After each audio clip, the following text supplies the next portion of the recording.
Hi, everyone. Harry here to talk about the review ordered by acting U.S. Attorney in D.C., Ed Martin, but that's a real misnomer. We can just start here. Ed Martin, who has been placed in that role, is a complete, not just sycophant, but madman. He was physically present. Should recuse him from what he's just done, but he was physically present at the January 6th melee.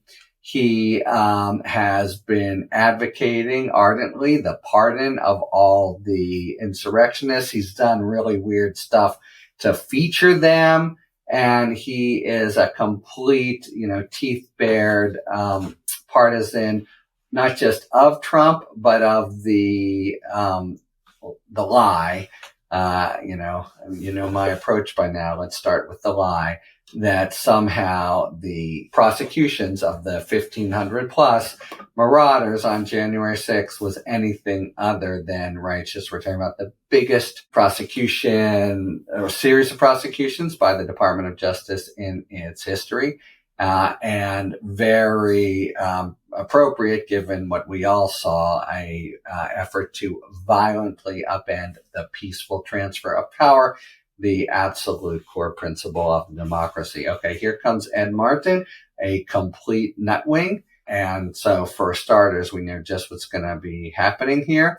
But he has ordered up an investigation of the investigators, sure enough. And here is supposedly what it's focused on. This is the tissue-thin parchment of some kind of professional inquiry. You may recall that the Supreme Court in the Fisher case, one of the rioters, narrowed the construction of the obstruction law 1512.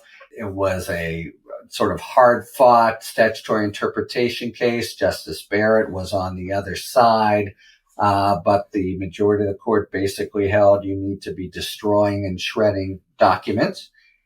The Department of Justice does exactly what the Department of Justice is supposed to do in such a situation.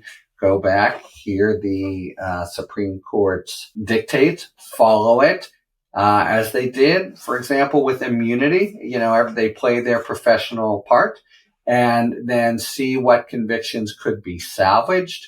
There were many that they thought the facts still applied, others that you could maybe drop that count but have an equivalent punishment, and a few that they had to just lose totally, but their ultimate conclusion was this holding, which of course we respect, will keep us from bringing some of the charges we want, but not so many.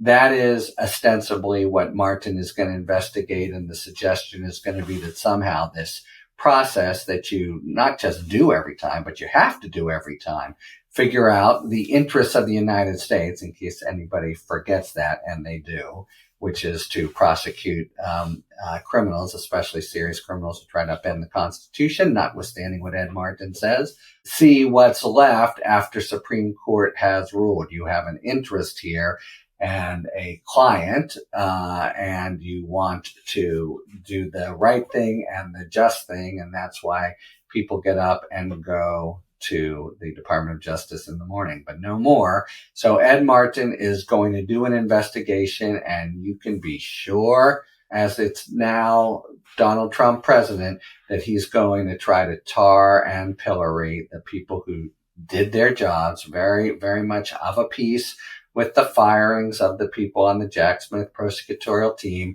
come up with some, it's ridiculous for starters that he has assigned himself to this undertaking where he's so obviously associated with a certain side.